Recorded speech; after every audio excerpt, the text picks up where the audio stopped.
ઉના તાલુકાના વાસોજ ગામની અંદર જે બેન સાથે દુષ્કર્મ કરવામાં આવ્યું હતું, તો તેના માટે કોઈ ભાઈએ વિડીયો બનાવ્યો હતો.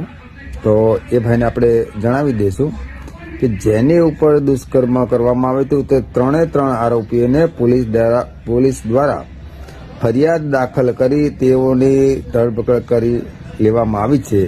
જે મને અત્યારે જ ઉનાથી પાકી માહિતી મળી છે અને ત્યાં અમારા જ સંગઠનના જે ત્યાં આગેવાન છે તેની ઉપર સંપૂર્ણ નજર છે. તો કોઈ ભાઈ કહેતા હોય કે ન્યાય અપાવવા શૈલેષભાઈ, પિન્ટુભાઈ, પછી ટાઈગર, તો ભાઈ અમે બેનની સાથે જ છીએ, પીડિત પરિવારની સાથે જ છીએ અને ત્યાં પણ જો ન્યાય નહીં મળે તો અમે તેમની સાથે જ છીએ. એટલે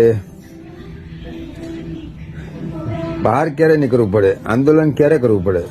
જ્યારે પીડિત પરિવારને ન્યાય ના મળે ત્યારે આંદોલન કરવા પડે. પણ ત્રણની ઉપર ફરિયાદ દાખલ થઈ ગઈ છે, તેઓની ધરપકડ કરી નાખવામાં આવી છે અને ટૂંક સમયમાં તેઓનો વરઘોડો પણ નીકળી જશે. જય માંધાતા, જય કોરી સમાજ.